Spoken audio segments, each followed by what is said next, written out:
Hello students, आज हम लोग स्टार्ट करेंगे नया टॉपिक जो हम लोगों का हम लोगों ने ऑलरेडी इन्वर्स फंक्शन पढ़ लिया था। उसके बाद हम लोग आज स्टार्ट करेंगे inverse trigonometric function. Trigonometric function already तुम लोगों ने पढ़ लिया था कि जो ट्रिग्नोमेट्रिक फंक्शंस क्या होता है और उसको सॉल्व किस तरीके से किया जाता है। तो ट्रिगोनोमेट्रिक फंक्शंस, उसका जनरल सॉल्यूशंस, उसमें बहुत सारा फॉर्मूलाज आता है, बहुत सारा मतलब एक टेबल भी आता है जहाँ पे ट्रिगोनोमेट्रिक वैल्यूज रहता है। तो वो सब तो याद रखना बहुत ही ज़रूरी होता है। और इसके साथ साथ आज हम लोग जो इन्वर्स ट्रिगोनोमेट्रिक फंक्शन करेंगे उसके लिए तो वो वैल्यूज जानना बहुत ही ज़्यादा ज़रूरी है। इसके साथ साथ इन्वर्स ट्रिगोनोमेट्रिक फंक्शन के लिए हम लोगों का ट्रिगोनोमेट्रिक फंक्शन का जो कंसेप्ट है वो अच्छे से क्लियर होना ज़रूरी है। और उसके साथ साथ उसका जो ट्रिगोनोमेट्रिक फंक्शंस का जो फॉर्मूलाज है, ठीक है, वो सब फॉर्मूलाज बहुत अच्छे से सभी को याद होना चाहिए। तो वो सब फॉर्मूलाज अगर किसी को याद नहीं है तो वो सब फॉर्मूला पहले से याद कर लो। उसके बाद ये तुम लोगों का इन्वर्स ट्रिगोनोमेट्रिक फंक्शन अच्छे से समझ में आएगा और तुम लोग इसका एग्जांपल्स जो है वो सब अच्छे से कर भी पाओगे। तो आज हम लोग ज़्यादा कुछ नहीं करेंगे, जस्ट इन्वर्स ट्रिगोनोमेट्रिक फंक्शन का इंट्रोडक्शन और उसका जो बेसिक चीज़ होता है वो सब हम लोग आज डिस्कस करेंगे। तो यहाँ पे भी और एक टेबल आएगा जहाँ पे डोमेन रेंज की बात आता है। तो जैसे कि इन्वर्स ट्रिगोनोमेट्रिक फंक्शन, हम लोगों का ट्रिगोनोमेट्रिक फंक्शन, जितना सारा ट्रिगोनोमेट्रिक फंक्शंस है उन सब का इन्वर्स फंक्शन भी एग्जिस्ट होता है, ठीक है। तो वहाँ पे तो हम लोगों ने जो देखा था ट्रिगोनोमेट्रिक फंक्शंस में, जो देखा था कि वहाँ पे क्या होता है, फंक्शंस का डोमेन होता है, फंक्शंस का कोडोमेन भी होता है। बट हम लोग जो इन्वर्स ट्रिगोनोमेट्रिक फंक्शन डिस्कस करेंगे वहाँ पे क्या होता है, मतलब अगर कोई फंक्शन है, उस फंक्शन का अगर इन्वर्स निकालने की कोशिश करेंगे तब जाके वहाँ पे क्या क्या मतलब देखना ज़रूरी होता है कि कोई भी फंक्शन, उस फंक्शन का इन्वर्स फंक्शन एग्जिस्ट होने के लिए वो बाइजेक्टिव होना ज़रूरी होता है। दैट मीन्स 1 1 भी होना ज़रूरी है और ऑन टू भी होना ज़रूरी है। बट इन्वर्स ट्रिगोनोमेट्रिक फंक्शन, मतलब ट्रिगोनोमेट्रिक फंक्शन में क्या होता है, वहाँ पे हर समय देखा जाएगा कि कोडोमेन जो है, कोडोमेन के हर एक वैल्यू के लिए वो डोमेन में प्री इमेज एग्जिस्ट नहीं होता है। तो वहाँ पे उस जगह पे क्या किया जा सकता है, उस जगह पे हम लोग जो रेंज फॉर्म होता है उस रेंज से हम लोग इन्वर्स ट्रिगोनोमेट्रिक फंक्शन निकाल सकते हैं। जैसे कि हम लोगों के पास क्या, वो स्टार्ट ही कर लेते हैं। हम लोगों के पास क्या है, ट्रिगोनोमेट्रिक फंक्शंस अगर देखेंगे तो क्या क्या ट्रिगोनोमेट्रिक फंक्शंस है। एक तो साइन, मैं शॉर्ट फॉर्म में लिख रहा हूँ, तो साइन है, दूसरा कॉस है, तीसरा कॉस दैट इज कोसाइन, उसके बाद tan that is tangent, cot function that is cotangent, उसके बाद sec function that is secant, and last one is cosec means cosecant. तो ये 6 ट्रिगोनोमेट्रिक फंक्शंस हैं। तो ये 6 ट्रिगोनोमेट्रिक फंक्शंस है, तो इसका मतलब हम लोग यहाँ पे थीटा का वैल्यू पुट करते हैं, उसके बाद आउटपुट कुछ देता है। That means obviously it is a function. तो जैसे कि साइन, अगर हम लोग यहाँ पे थीटा वैल्यू पुट करेंगे, थीटा का वैल्यू अगर कुछ डालेंगे, अगर नोन वैल्यूज डालते हैं जैसे कि π/2, π/3, ये सब नोन वैल्यूज डालते हैं तब जाके नोन रिजल्ट हम लोगों को पता है। बट कुछ कुछ वैल्यूज ऐसा भी होता है जो जहाँ पे वो नोन नहीं होता है, तो वहाँ पे हम लोगों के पास एक साइन थीटा साइन थीटा का रेंज क्या होता है, ये तो सभी लोगों को पता है ना। तो साइन थीटा का रेंज -1 से लेके +1 तक ये होता है साइन थीटा का range. Sine theta lies between always -1 to +1 ये होता है। तो अगर ये -1 to +1 होता है, मतलब -1 से लेके +1 तक अगर साइन थीटा का रेंज है, तो ऑटोमेटिकली ये जो थीटा है, ये थीटा कहाँ से कहाँ तक लाई करेगा, थीटा लाई करेगा -π/2 से लेके π/2 तक, ठीक है। तो ये थीटा हम लोगों का -π/2 से लेके π/2 तक लाई करेगा। तो ऑब्वियसली ये जो साइन थीटा ये जो फंक्शन है साइन फंक्शन, इस फंक्शन का डोमेन ऑटोमेटिकली हम लोगों का क्या हो जाएगा, -π/2 टू π/2, ये हो जाएगा इसका डोमेन। ठीक है, तो और कोडोमेन या फिर रेंज क्या हो जाएगा, रेंज हो जाएगा -1 से लेके 1 तक, ये होगा हम लोगों का रेंज। ठीक है, तो इस हिसाब से बाकी जितना सारा फंक्शंस है उन सब फंक्शंस का भी इसी तरीके से हम लोग डोमेन और रेंज हम लोग इजीली निकाल सकते हैं। ठीक है, तो ये तो बात गया हम लोगों का साइन फंक्शन, मतलब साइन नहीं, मतलब ओनली ट्रिगोनोमेट्रिक फंक्शन की बात हुआ। अगर हम लोग इनवर्स ट्रिगोनोमेट्रिक फंक्शन के बारे में बोलेंगे तो यहाँ पे क्या चेंजेस होगा थोड़ा सा, यहाँ पे हम लोग देखेंगे वही कि वही देखते हैं ना हम लोग कि यहाँ पे एक फंक्शन, तो ये फंक्शन हम लोग का इनवर्स, इस फंक्शन का इनवर्स एग्जिस्ट कब होगा, दैट मीन्स ये फंक्शन इन्वर्टेबल कब होगा, अगर यहाँ पे जितना सारा डोमेन में जितना सारा एलिमेंट्स है उन सब एलिमेंट के लिए मतलब यहाँ पे यूनिक एलिमेंट अगर एग्जिस्ट हुआ, ठीक है, मीन्स यूनिक एलिमेंट के लिए यूनिक इमेज एग्जिस्ट हुआ, तब जाके ये फंक्शन 1 हो जाता है। ठीक है, और यहाँ पे एक भी एक्स्ट्रा एलिमेंट ना बचा जिसका प्री इमेज एग्जिस्ट ना हो, तो तब जाके ये ऑन टू भी बन जाता है। तो जब भी ये फंक्शन 1 एंड ऑन टू बन जाता है तब जाके हम लोग यहाँ पे बोल सकते हैं this is invertible function. Bijective function implies always invertible function. तो इन्वर्टेबल फंक्शन होने से हम लोग क्या कर सकते हैं, एफ इनवर्स यहाँ पे बोल सकते हैं। तो एफ, जहाँ पे एफ इनवर्स हम लोगों का यहाँ से यहाँ तक वैल्यूज कनेक्शन रहेगा। ठीक है, तो यहाँ से यहाँ तक वैल्यूज जब कनेक्शन रहेगा वही काम यहाँ पे भी होगा, मतलब ट्रिगोनोमेट्रिक फंक्शन में भी यही काम होगा। तो ट्रिगोनोमेट्रिक फंक्शन में अगर यही काम है तो हम लोग यहाँ पे साइन जो फंक्शन था वो बन जाएगा साइन इनवर्स फंक्शन, कॉस जो फंक्शन था वो बन जाएगा कॉस इनवर्स फंक्शन, टेन जो फंक्शन था वो बन जाएगा टेन इनवर्स फंक्शन, कॉट जो फंक्शन था वो बन जाएगा कॉट इनवर्स फंक्शन, सेक जो फंक्शन था वो बन जाएगा sec inverse function, and cosec जो फंक्शन था वो बन जाएगा कोसेक इनवर्स फंक्शन। ठीक है, और एक चीज याद रखना, यहाँ पे तो हम लोग वो वैल्यूज बिठाएंगे, जैसे कि ये सब वैल्यूज अगर x कंसिडर कर लेते हैं। ठीक है, तो मैं इसको एक टेबल ही बना देता हूँ, और ये टेबल सभी लोगों को याद भी होना जरूरी होता है। Without this table you can not do anything.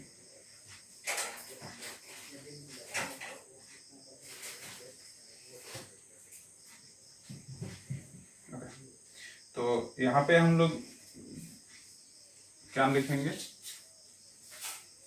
यहाँ पे लिखेंगे डोमेन और यहाँ पे लिखेंगे रेंज। तो मैं यहाँ पे जो इनपुट है दैट इज इनपुट को मैं स्मॉल x कंसिडर कर रहा हूँ, और उस हिसाब से यहाँ पे डोमेन में आएगा x का वैल्यूज। ठीक है, यहाँ पे जो इनपुट है वो डोमेन से लिया जाता है, ये तो तुम लोग जानते ही हो। तो ये इनपुट हम लोग डोमेन से लेंगे और इसका जो आउटपुट आएगा वो यहाँ पे जाएगा, रेंज बन जाएगा। डन। तो यहाँ पे एक चीज याद रखना है सभी लोगों को कि हम लोग अगर इसको देखते हैं साइन इनवर्स x, ये कभी भी हम लोगों का 1/sin x ऐसा नहीं होता है, ये पूरा का पूरा मतलब नॉट इक्वल। ठीक है, 1/sin x is not is equal to sin inverse x। Similarly इसको दूसरे और एक तरीके से लिखा जा सकता है, तो वही तरीका फिर से लिखेंगे, sin inverse x is not is equal to sin of x whole to the power -1। तो ये दोनों मतलब इक्वल नहीं होता है, ये तुम चाहो तो इसको नोट डाउन कर सकते हो, नोट में लिख सकते हो। ठीक है, तो दोनों ही एक ही चीज है, तो उस हिसाब से हम लोगों का sin inverse x is not is equal to 1/sin x, sin inverse x is not is equal to sin of x whole to the power -1। ठीक है, इस तरीके से। तो इसका डोमेन रेंज हम लोग यहाँ पे नोट डाउन कर लेते हैं। तो डोमेन रेंज में हम लोग का क्या होगा, जैसे कि हम लोग अगर साइन थीटा के जगह पे अगर हम लोग -π/2 से लेके π/2 तक अगर हम लोग वैल्यूज पुट करेंगे तो उस हिसाब से हम लोगों का रेंज क्या बन जाता है, -1 से लेके 1 तक आउटपुट निकलता है। तो यहाँ पे जस्ट उल्टा हो जाएगा, -1 से लेके 1 तक हम लोगों का इनपुट रहेगा और आउटपुट क्या हो जाएगा यहाँ पे -π/2 से लेके π/2 तक। तो दिस विल बी आउटपुट। ठीक है, तो इस तरीके से हम लोग इनपुट और आउटपुट को पहली बार इस जगह पे पुट कर दिया है। तो इसके बाद कॉस इनवर्स में क्या आएगा? कॉस इनवर्स में इनपुट हम लोगों का सेम ही रहता है, -1 से लेके 1 तक, और आउटपुट में क्या आएगा? ये 0 से लेके पाई तक, ये होगा इसका आउटपुट। ठीक है, क्योंकि तुम जब -1 यहाँ पे पुट करोगे तो उस हिसाब से तुम्हारा रिजल्ट बनेगा, और समहाउ जब तुम +1 पुट करोगे तो उस हिसाब से ये बनेगा। तो एक चीज तुम देख सकते हो कि कॉस अगर तुम कॉस थीटा का वैल्यू तुम्हारा ये रहेगा, तो कॉस थीटा के जगह पे अगर तुम कॉस पाई पुट करते हो तो ये 1 होगा। ठीक है,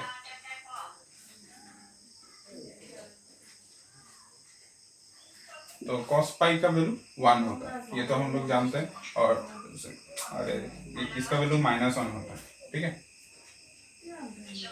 कॉस पाई का वैल्यू -1 और कॉस 0 का वैल्यू हम लोग क्या जानते हैं? 1 जानते हैं। कॉस 0 का वैल्यू 1 जानते हैं। तो उस हिसाब से यहाँ पे हम लोगों का जो कॉस, यहाँ पे हम लोगों ने कॉस थीटा कंसिडर किया ना, तो थीटा के वजह से तुम्हारा ये जो निकलेगा ये निकलेगा हम लोगों का रेंज।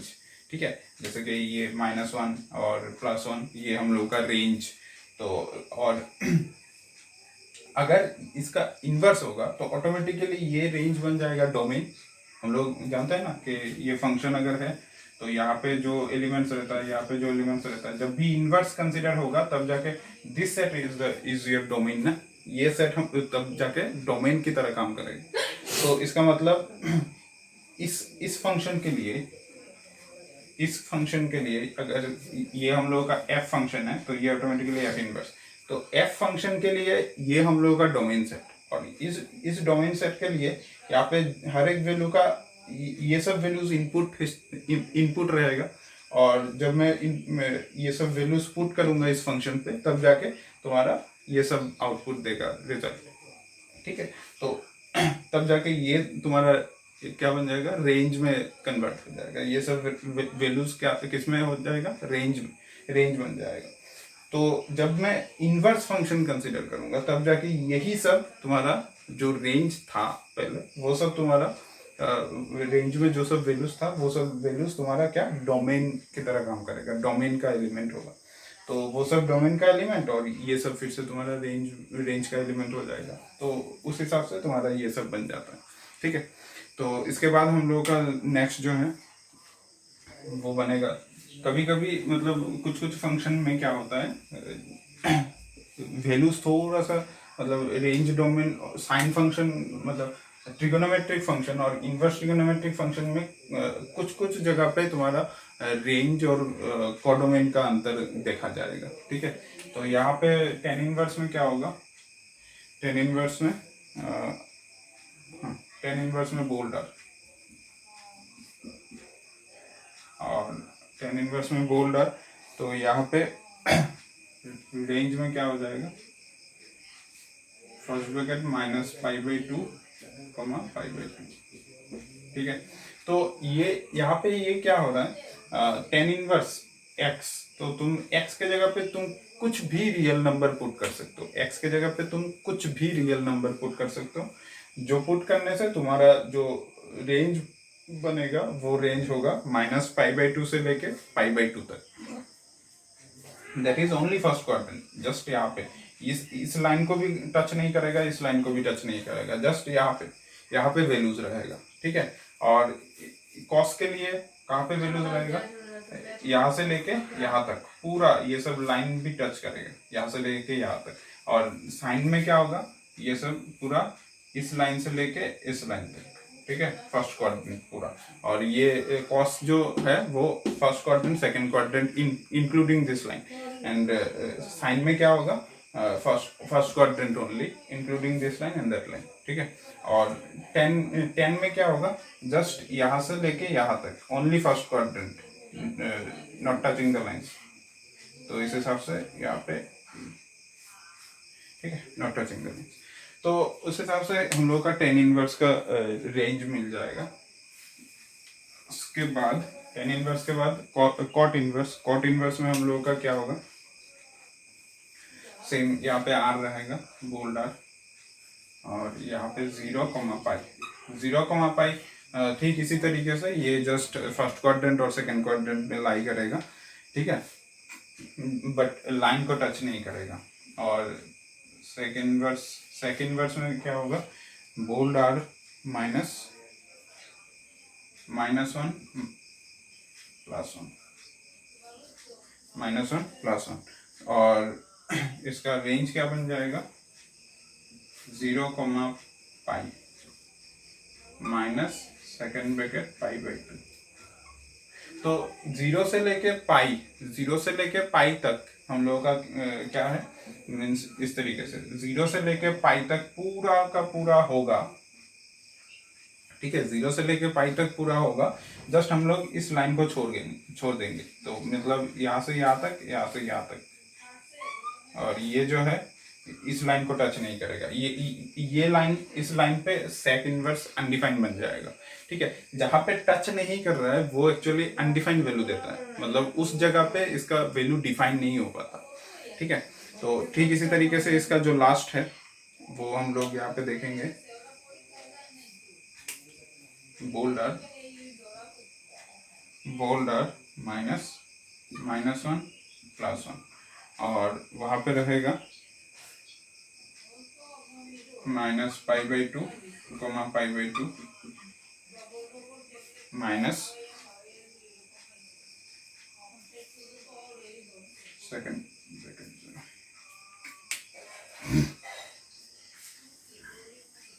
तो ये भी हम लोगों का इस तरीके से होगा, -π/2 से लेके π/2 तक, ठीक है। अच्छा, यहाँ पे मैंने -π/2 to π/2 बोला था, थोड़ा सा ये गड़बड़ हो गया था, ये एक्चुअली ये होना चाहिए, ये दिस इज योर -π/2, ठीक है, ये हम लोगों का -π/2 है लाइन, और ये हम लोगों का π/2 लाइन है। तो -π/2 से लेके +π/2 तक, मतलब वैल्यूज यहाँ से यहाँ तक होगा इसके लिए, साइन इनवर्स के लिए, ठीक है। और टेन इनवर्स के लिए एग्जैक्टली इसकी जैसा ही होगा, जस्ट इसको टच नहीं करेगा, मीन्स ये इस लाइन में वैल्यूज अनडिफाइन होता है, इस लाइन में वैल्यूज अनडिफाइन होगा, बाकी फर्स्ट क्वाड्रेंट और फोर्थ क्वाड्रेंट इस जगह पे वैलिड होगा।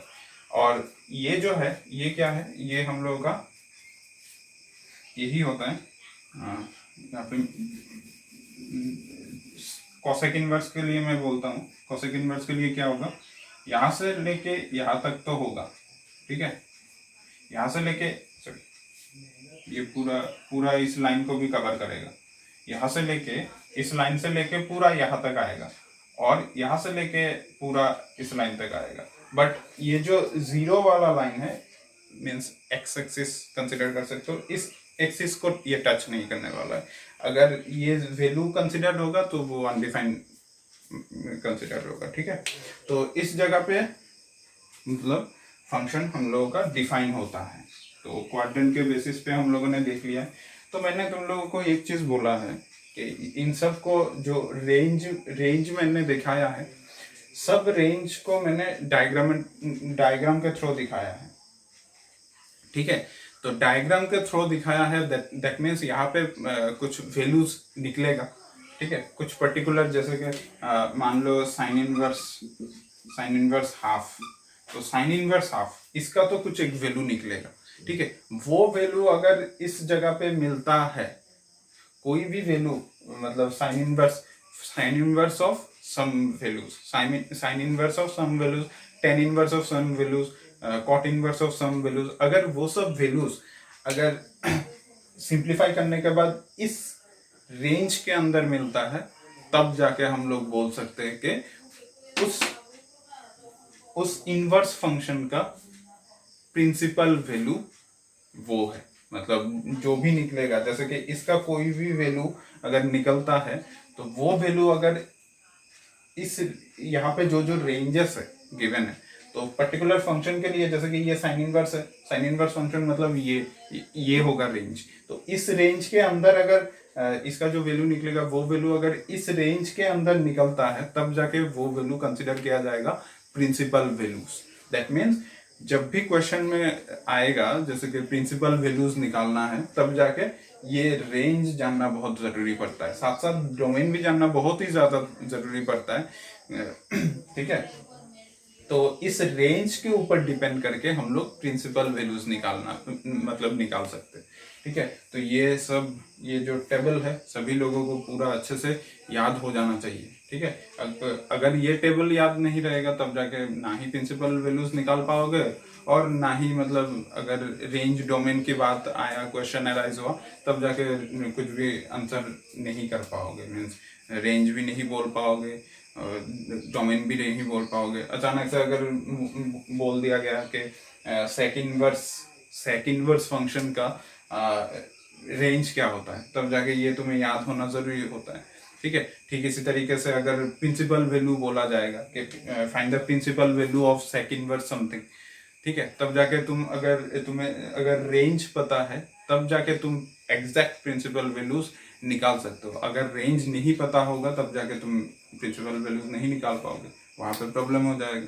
तो ये जो टेबल है ये टेबल सभी को अच्छे से याद हो जाना चाहिए। आई थिंक ये टेबल सब जो मैंने डिस्कस किया है वो सभी लोगों को अच्छे से क्लियर हो गया है। इसके साथ साथ ये जो नोट मैंने लिखा है ये नोट सभी लोगों को अच्छे से क्लियर हो जाना चाहिए। जहाँ पे पहले पहले मैंने इसको थोड़ा सा मतलब गड़बड़ कर दिया था, बट बाद में जो मैंने एक्सप्लेन किया आई थिंक सभी लोगों को अच्छे से क्लियर हो चुका है। तो मैं अभी नेक्स्ट इसके ऊपर बेस करके कुछ एग्जांपल्स करते हैं। आज जस्ट इस टॉपिक को ही कवर करेंगे, बाकी नेक्स्ट क्लास में हम लोग डिफरेंट फार्मूलाज है वो सब फार्मूलाज डिस्कस करेंगे और उसके साथ मतलब उन सब फार्मूला के रिलेटेड जो जो एग्जांपल्स होता है वो सब एग्जांपल्स हम लोग डिस्कस करेंगे नेक्स्ट क्लास में। तो आई थिंक ये सभी लोगों को क्लियर है। मैं इसको थोड़ा सा रब करता हूँ।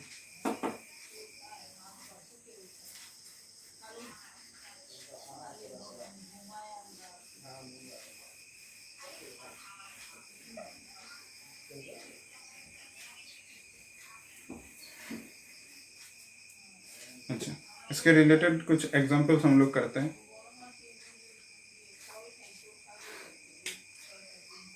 Question, find the principal values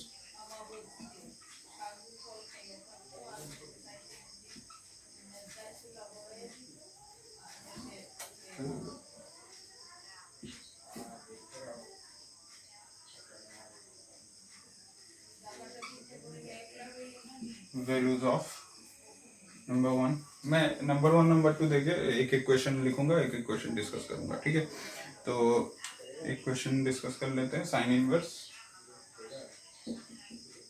1/√2, sign inverse 1/√2। तो साइन इनवर्स 1/√2, तो यहाँ पे क्या फंक्शन गिवन है? साइन इनवर्स फंक्शन गिवन है। तो साइन इनवर्स फंक्शन गिवन है, उसके साथ साथ मतलब क्वेश्चन को देखा और उसी वक्त हम लोगों के दिमाग में आ जाना चाहिए कि यहाँ पे साइन इनवर्स फंक्शन का रेंज क्या होता है। साइन इनवर्स फंक्शन का रेंज क्लोज इंटरवल -π/2 to π/2 वो होता है। ठीक है, तो वो अगर साइन इनवर्स फंक्शन का रेंज है दैट मीन्स उस जगह पे प्रिंसिपल वैल्यू उस जगह पे लाई करेगा, वही तो प्रिंसिपल वैल्यू अगर उस जगह पे लाई करेगा तो उस हिसाब से अभी तो हम लोगों को पता नहीं है इसका वैल्यू कहाँ पे है कैसे है वो तो पता नहीं है, बट हम लोगों को ये तो पता है कि ट्रिगोनोमेट्रिक वैल्यूज मतलब 1/√2 साइन के फॉर्म में किसका वैल्यू है। हम लोगों को टेबल अच्छे से पता होगा तुम लोगों को कि हम क्या है साइन। हाँ, अभी साइन कितना डिग्री या फिर कितना रेडियन 1/√2 होता है? साइन 45 डिग्री, साइन 45 डिग्री 1/√2 होता है। तो 45 डिग्री तुम चाहो तो इसको ऐसे भी लिख सकते हो साइन π/4 = 1/√2। ठीक है, तो pi sine pi by 4 is equal to 1/√2। तो ये वैल्यू तो यहाँ पे तो मैच हो रहा है ना, और यहाँ पे साइन था, मैंने साइन में उसी तरीके से कन्वर्ट कर लिया है। तो इन ये सब क्वेश्चंस करने के टाइम पे हम लोग क्या करेंगे, solution let theta is equal to sine inverse 1/√2। तो यहाँ पे क्या करेंगे, बोथ साइड में हम लोग क्या करते हैं, एक चीज तुम लोगों को याद है ना, f inverse x is equal to, अगर तुम्हारे पास वाई है, f inverse x is equal to अगर तुम्हारे पास वाई है तो, और साथ ही साथ तुम लोगों को पता है एफ इनवर्स है मतलब एफ फंक्शन का इनवर्स एग्जिस्ट हो रहा है, दैट मीन्स एफ इन्वर्टेबल होने के बाद ही तो एफ इनवर्स हुआ। तो एफ इन्वर्टेबल होने के बाद एफ इनवर्स हुआ, इसका मतलब हम लोग यहाँ पे x is equal to f of y भी लिख सकते हैं, यही ना, x is equal to f of y होगा तभी जाके ना वहां पे इनवर्स एग्जिस्ट होगा, तभी जाके ना हम लोग f inverse x is equal to y लिख सकते हैं, जो हम लोगों ने इनवर्स चैप्टर में भी किया था। तो उसी तरीके से यहाँ पे देखो theta is equal to sine inverse of this, मतलब एफ इनवर्स फंक्शन की तरह साइन इनवर्स ऑफ दिस। तो ये नेक्स्ट स्टेप में हम लोग क्या लिख सकते हैं, sine theta is equal to 1/√2। तो sine theta is equal to 1/√2, इसका मतलब sine theta is equal to 1/√2 कितना होता है, अभी तो पता है ना, अभी तो साइन ऑफ π/4, साइन ऑफ π/4। अच्छा, साइन ऑफ π/4 अगर तुम लोगों के पास है,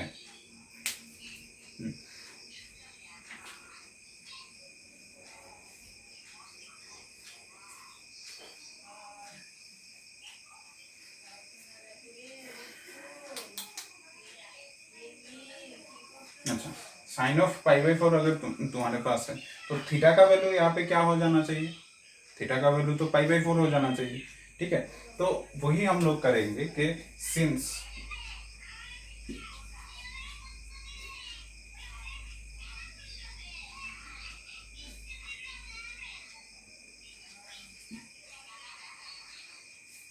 प्रिंसिपल वैल्यू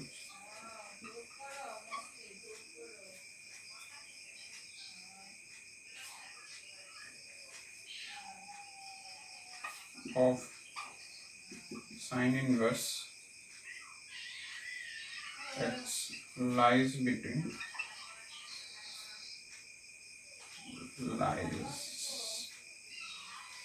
in -π/2, π/2।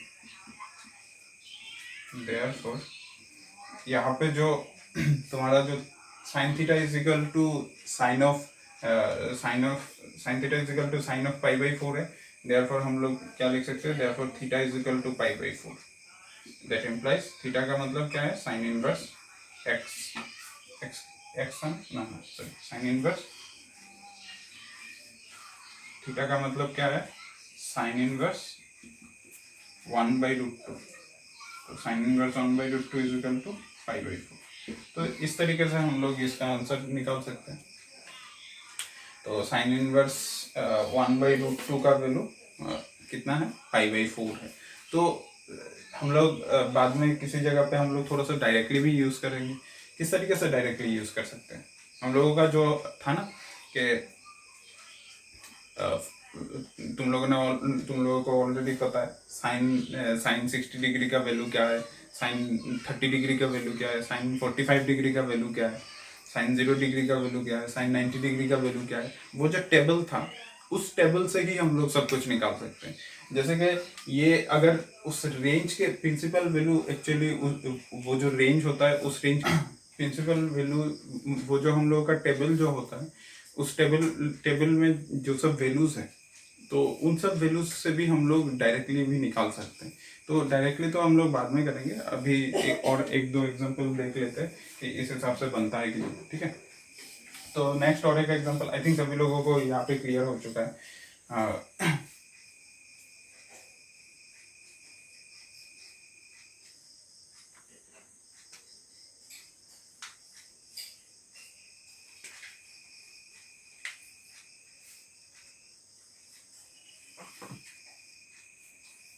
नेक्स्ट और एक एग्जांपल कौन सा कर सकते हैं, एक निगेटिव वाला एग्जांपल कर लेते हैं।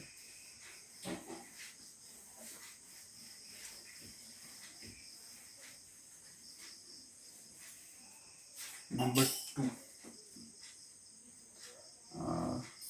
2 कौन सा किया जा सकता है, cos inverse 1/√2 cos inverse -1/2 cos inverse -1/2। तो अभी हम लोगों के पास फंक्शन ये है, तो जस्ट प्रीवियस क्वेश्चन जिस तरीके से किया था उसी तरीके से करेंगे। तो सोल्यूशन में हम लोग देखेंगे लेट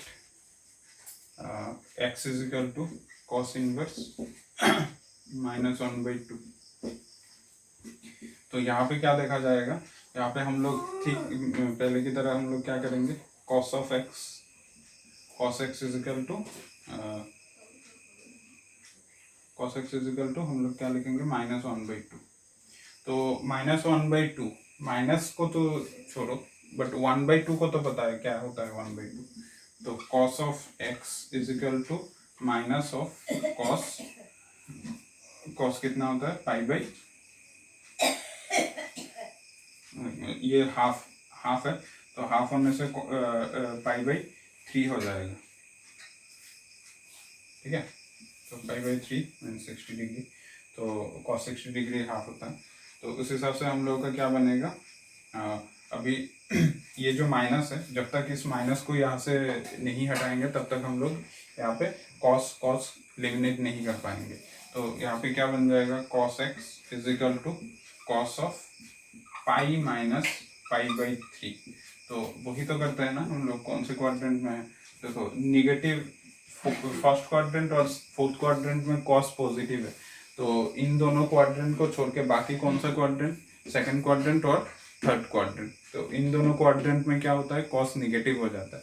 तो इन दोनों क्वाड्रेंट में cos निगेटिव के वजह से मैंने जो सेकंड क्वाड्रेंट है वही तो पहले चूज किया जाएगा ना, तो इसीलिए पाई माइनस कर दिया मैंने, पाई माइनस जो था वो, तो उस हिसाब से ये बन जाएगा हम लोगों का cos x is equal to cos 2π/3। तो cos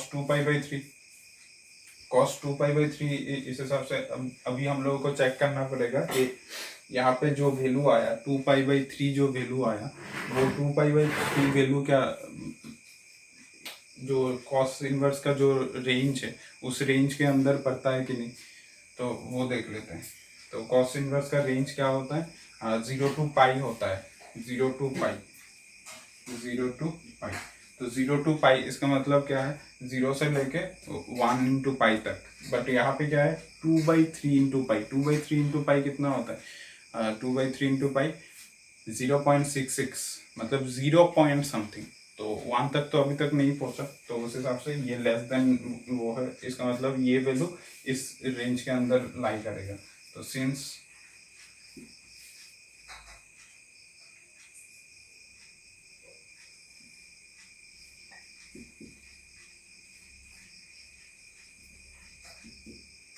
principal value of cos inverse x lies between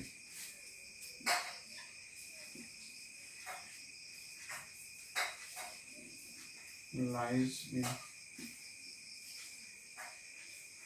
0 pi.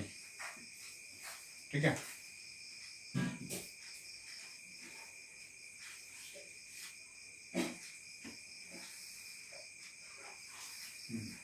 therefore यहाँ पे जो वैल्यू है वो क्या हो जाएगा, therefore x is equal to 2π/3। तो x is equal to 2π/3, x का वैल्यू क्या था, cos इनवर्स 1 माइनस ऑफ 1/2 था, तो इसका वैल्यू 2π/3 बन चुका है। यहाँ पे तुम चाहो तो लिख सकते हो सिंस 2π/3 बिलोंग्स टू 0, पाई, ये तुम यहाँ पे लिख सकते हो, दैट विल बी बेटर। ठीक है, तो ये मैंने डाल दिया और इसका सोल्यूशन ये निकल गया 2π/3। तो आई थिंक ये क्वेश्चन, ये एग्जांपल भी सभी लोगों को अच्छे से क्लियर हो चुका है। अनदर और एक एग्जांपल कंसीडर कर लेते हैं। तो इससे पहले इसके बाद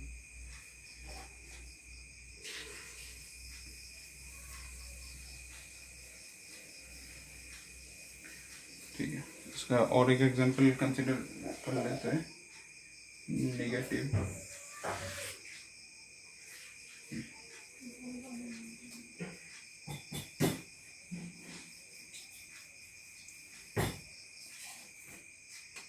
नंबर 3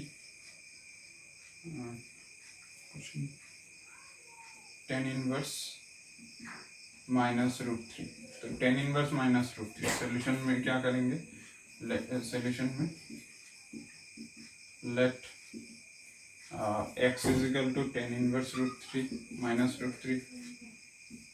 तो यहाँ से क्या बन जाएगा, ठीक है पहले के जैसा यहाँ पे भी हम लोगों का बन जाएगा tan of x is equal to minus का root 3। tan x equal to minus root 3 अगर होता है तो उस हिसाब से हम लोग का क्या बन जाएगा,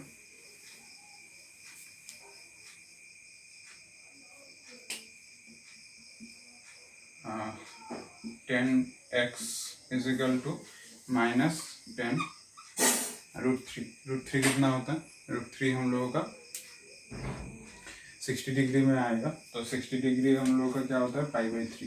ठीक है, तो यहाँ पे निगेटिव साइन है, तो tan नेगेटिव कौन से क्वाड्रेंट में रहता है, फर्स्ट क्वाड्रेंट, थर्ड क्वाड्रेंट को छोड़ के बाकी सब जगह पे निगेटिव। तो तुम चाहो तो इस माइनस को अंदर लेके जा सकते हो, अदरवाइज तुम चाहो तो क्या कर सकते हो, पाई माइनस कर सकते हो। ठीक है, तो अभी हम लोग देखेंगे कि कौन से जगह पे क्या क्या वैलिड होता है।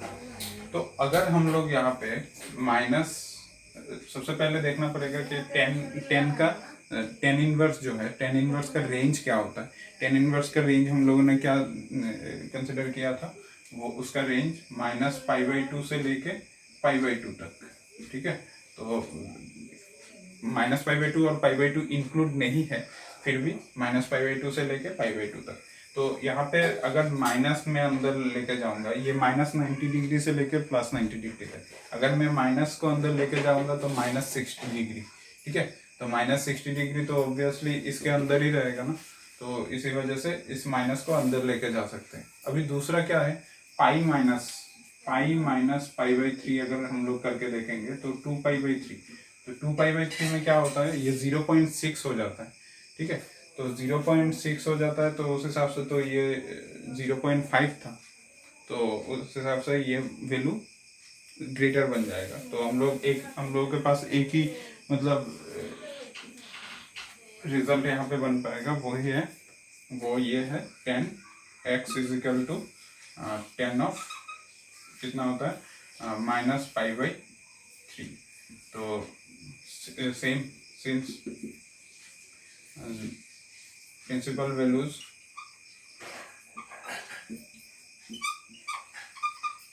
value of tan inverse x lies in, कहाँ पे लाई करता है प्रिंसिपल वैल्यू, -π/2 से लेके π/2 तक,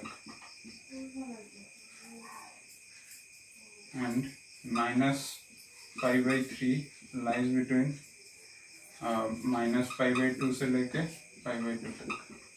Therefore यहाँ से हम लोग क्या कर सकते हैं, therefore x is equal to -π/3। ठीक है, तो x इज इक्वल टू -π/3, इसका मतलब tan inverse -√3 is equal to minus का π/3। This is the principal value of tan inverse -√3। तो और एक एग्जांपल हम लोग देख लेते हैं, इसके ऊपर देखें, कॉसेक इनवर्स के ऊपर देख लेते हैं। ठीक है, कॉसेक इनवर्स या फिर सेक इनवर्स के ऊपर। तो आई थिंक ये एग्जांपल सभी लोगों को क्लियर हो चुका है। सेक इनवर्स के ऊपर देख लेते हैं।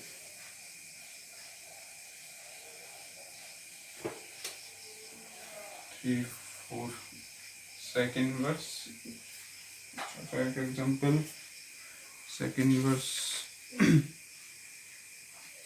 इनवर्स 2।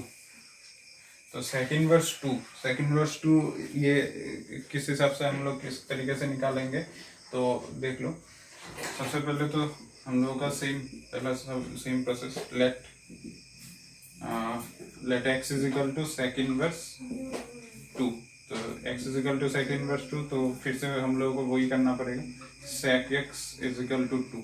तो sec x is equal to 2, यहाँ से हम लोग क्या निकाल सकते हैं, sec x is equal to 2 से, sec x is equal to 2 से हम लोग क्या निकाल सकते हैं, sec x is equal to sec 2 sec कितना रेडियन या फिर कितना डिग्री, 2 देता है वैल्यू पाई बाई 6 पाई